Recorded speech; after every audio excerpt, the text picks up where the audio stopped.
Alors, bon temps, je vous demanderai de vous lever debout pour le moment de réflexion.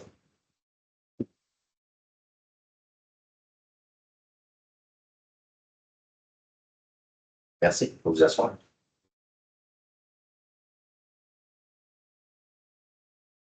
Alors, bienvenue à la salle de conseil du Bel-Capalou. Avant de débuter, si nous avons dans la nouvelle avis, c'est urgent. Non, de mon côté.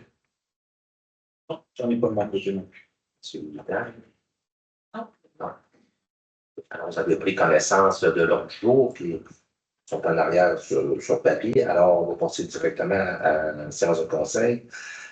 Alors, point numéro 1, ouverture d'affaires, on va faire un proposant. Je propose.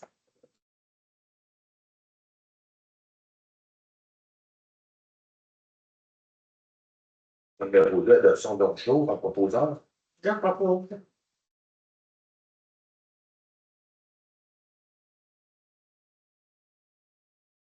Point numéro 3, présentation santé publique. Alors, 3.1, rapport du maire aux citoyens des faits saillants du rapport financier et du rapport des vérificateurs externes pour l'année 2025.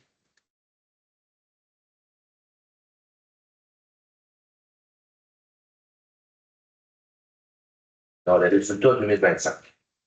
L'audit des livres de la ville de Donnacona a été effectué par la firme Mallet, société de comptables professionnels agréés. Cette firme a procédé à l'audit des états financiers consolidés de la situation financière de la ville de Donnacona et de ses organismes sous son contrôle au 31 décembre 2025.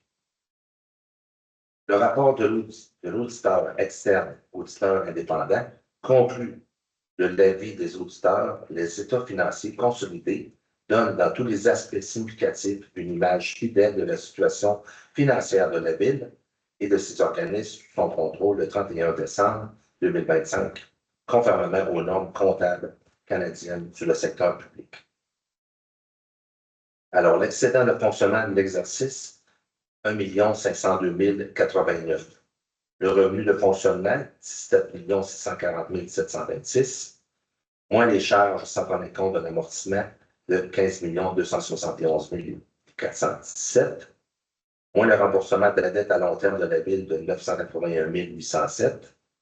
Moins le financement comptable des immobilisations, 340 203.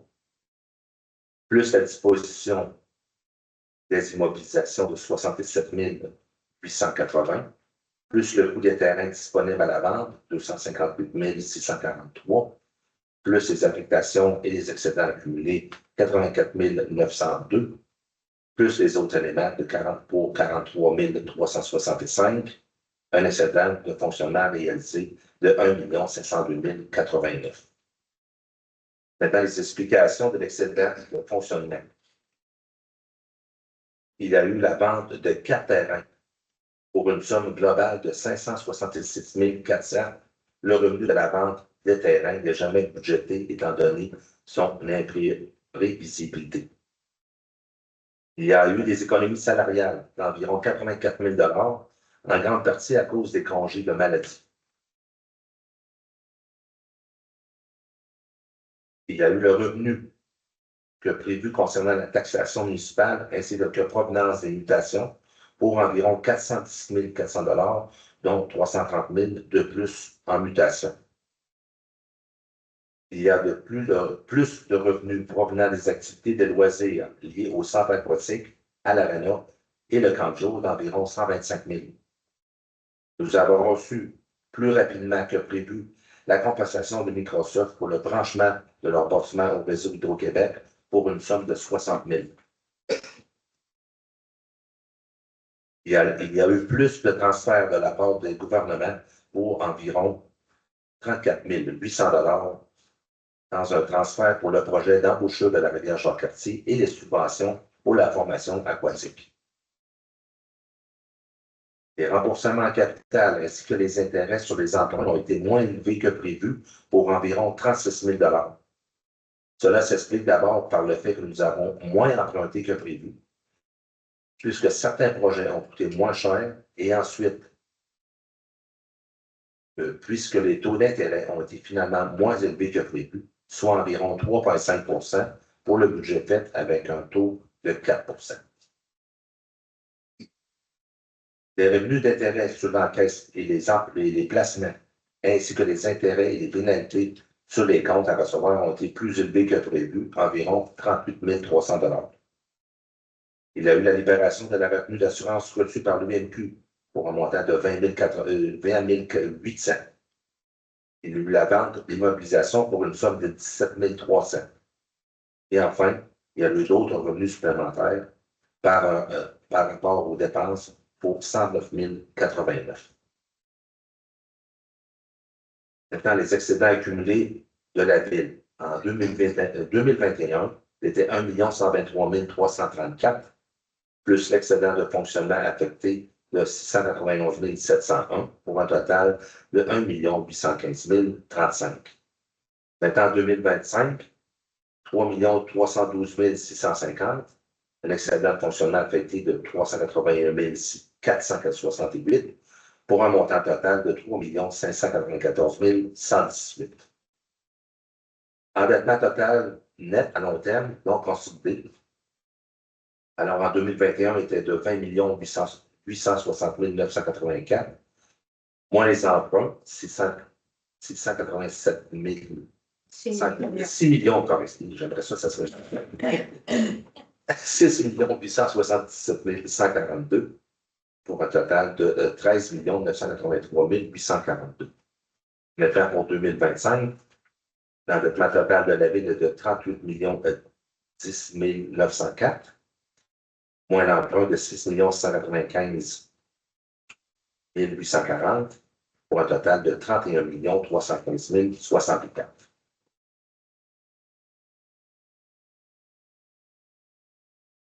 Maintenant, du côté des investissements, détail des investissements pour l'exercice de 22 882 719.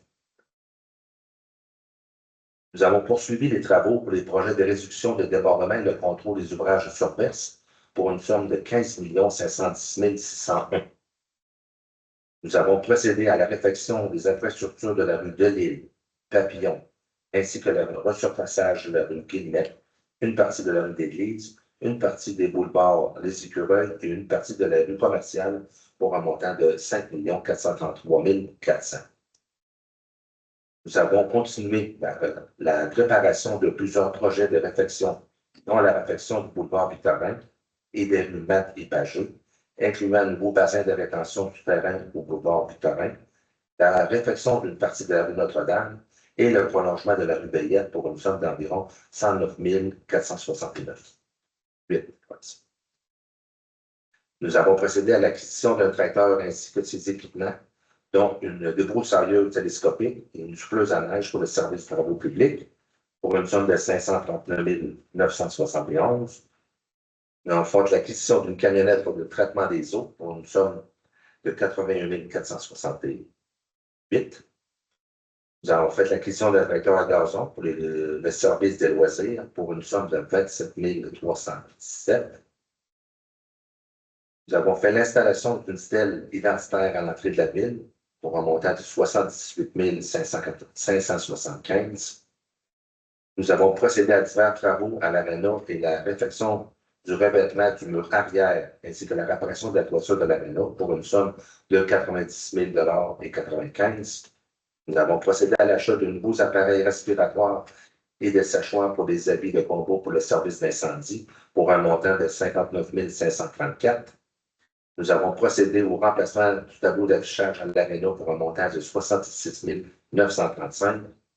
Nous avons procédé à la conversion du terrain de tennis en terrain de pickleball pour une somme de 19 808. Nous avons comptabilisé un don de terrain dans le cadre du projet Haut sur le fleuve pour 307 900 $. Et enfin, nous avons effectué plusieurs autres investissements de plus petite envergure qui étaient prévus au PTI 2025 pour une somme globale de 505 648. Financement et dépenses d'investissement de l'exercice. Revenus d'investissement incluant les subventions pour un montant de 14 338 186. Financement comptant par les revenus de fonctionnement de 340 203. Affectation renflouement de l'excédent accumulé de 289 573, partie de l'emprunt qui est lié aux dépenses de l'exercice de 2025 pour un montant de 8 433 900 pour un montant total de 22 822 719. Alors, en conclusion, j'espère que ce rapport vous a permis d'acquérir une meilleure connaissance sur l'état de santé de notre municipalité. Je vous invite donc à consulter à nouveau, au besoin, ce rapport qui est publié sur le site web de la Ville. En profiter également pour une petite mise à jour économique. Alors, une mise à jour d'information de la dette pour les 10 prochaines années.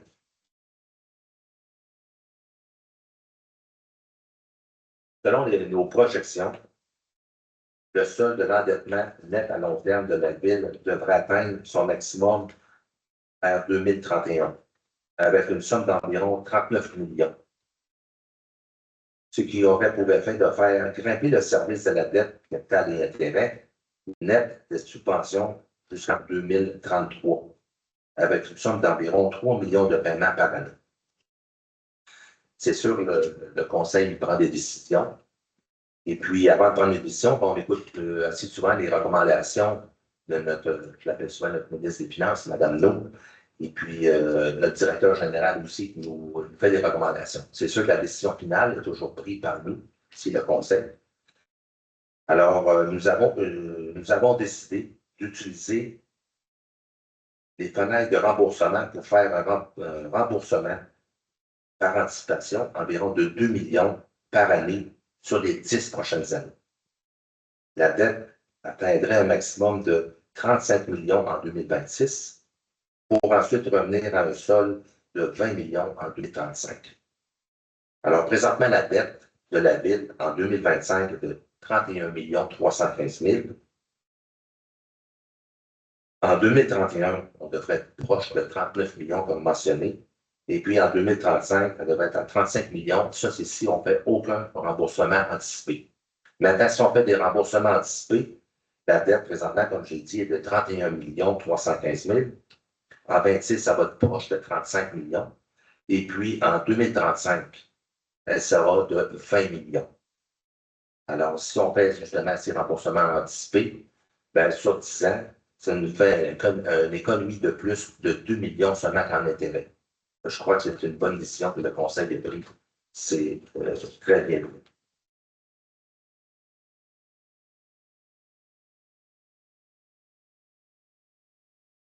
Alors, ceci complète le point numéro 2.1. On va passer à la première période de questions. Vous avez des questions en ligne, s'il vous plaît. Non, nos questions, comme à l'habitude, jusqu'à 15 heures cet après-midi, on n'a reçu aucune question de la part à la limite là, de cet après-midi. Merci. C'est des questions de la salle. Je vais être clair dans ma lecture du niveau de l'endettement. Alors, on va passer au point numéro 5, qui est l'administration. Alors, 5.1. Adoption de la politique portant sur l'accueil et l'intégration des nouveaux employés. Alors, concernant que la politique portant sur l'accueil et l'intégration des nouveaux employés a été adoptée le 31 mai 2019 et concernant qu'elle était nécessaire de procéder à certaines modifications à cette politique. Et concernant qu'il s'avère nécessaire, suivant les modifications que le Conseil municipal adopte, une politique de mise à jour. Et concernant que la politique portant sur l'accueil et l'intégration des nouveaux employés est mise à jour, est jointe à la présente résolution.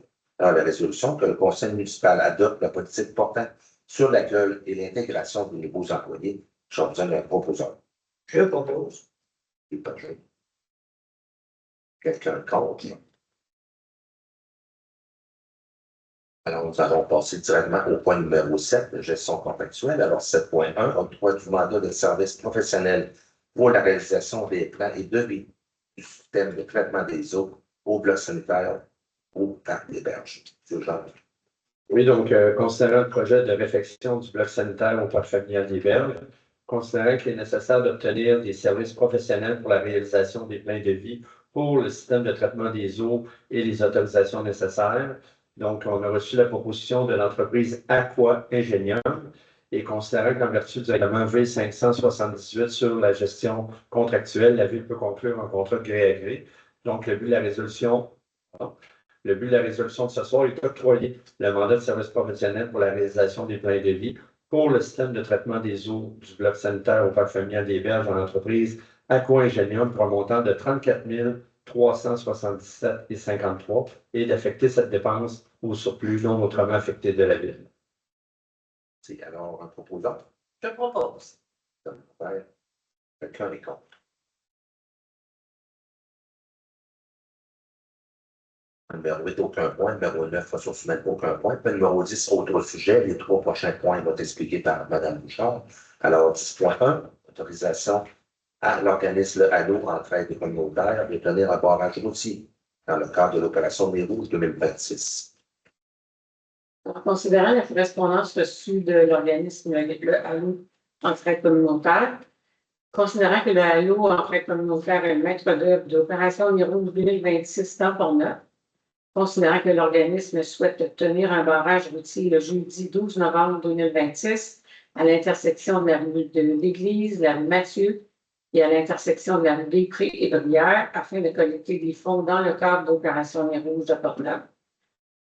Alors, la résolution est d'autoriser le Allo Entraide communautaire à tenir un barrage routier le jeudi 12 novembre prochain de 6h30 à 8h30 et de 11h30 à 13h à l'intersection de la rue de l'Église et de la rue Mathieu et à l'intersection de la rue des Prés et Brière afin de collecter des fonds dans le cadre de l'opération Mer Rouge. Merci. Alors, un proposant. Je propose.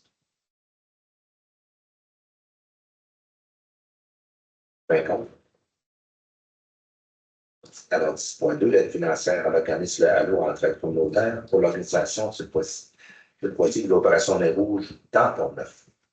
Considérant la demande d'aide financière adressée à la Ville par l'organisme le Allo Entraide communautaire dans le cadre de l'organisation d'opération Mer Rouge 2026 dans Port-Neuf, considérant que le Conseil municipal juge approprié de verser une aide financière, la résolution est de verser une aide financière de 500 $ à l'organisme le Allo Entraide communautaire pour l'organisation d'opération Mer Rouge 2026 dans Port-Neuf et d'autoriser une dépense de 500 $ à même le poste budgétaire du Fonds général. Merci. Un proposant. Je propose. Quelqu'un contre.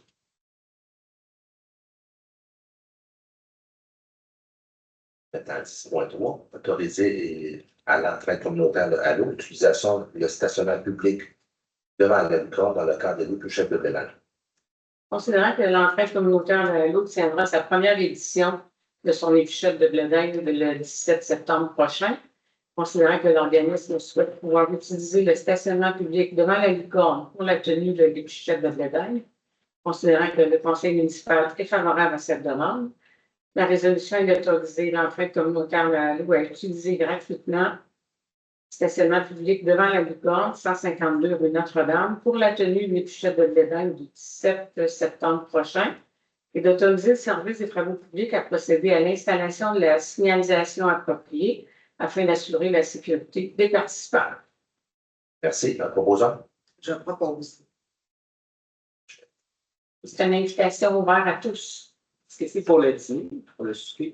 Le dîner à partir de 11h30 jusqu'à 14h avec animation de M. Denis Côté. Merci.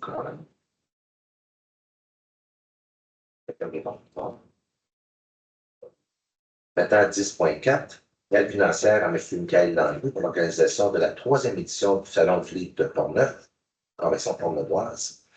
Alors, concernant la demande d'aide financière de la salariée par M. Michael Landry pour l'organisation de la 3e édition du Salon du livre Port-Neuvois, qui se tiendra le 24 octobre prochain au Centre Alliance de Nami. Alors, la résolution est de verser une aide financière de 300 $ à M. Michael Landry pour l'organisation de la 3e édition du Salon du livre et d'autoriser cette dépense à même le poste budgétaire. Je vous en proposant. Je le propose. Excusez-moi. Charles, est-ce que quelqu'un est contre?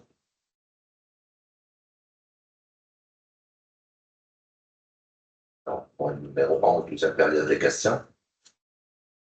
Question de Avant de conclure, il y a 2 ans, j'avais dit que je vais baisser la dette de la moitié. Il y en a qui doutaient un petit peu de ce que j'ai dit. Mais à soir, c'était pour confirmer, c'est enregistré. Je suis certain que la personne me regarde présentement. Alors, c'est juste pour confirmer qu'on va réussir à faire ce qu'on dit. Félicitations.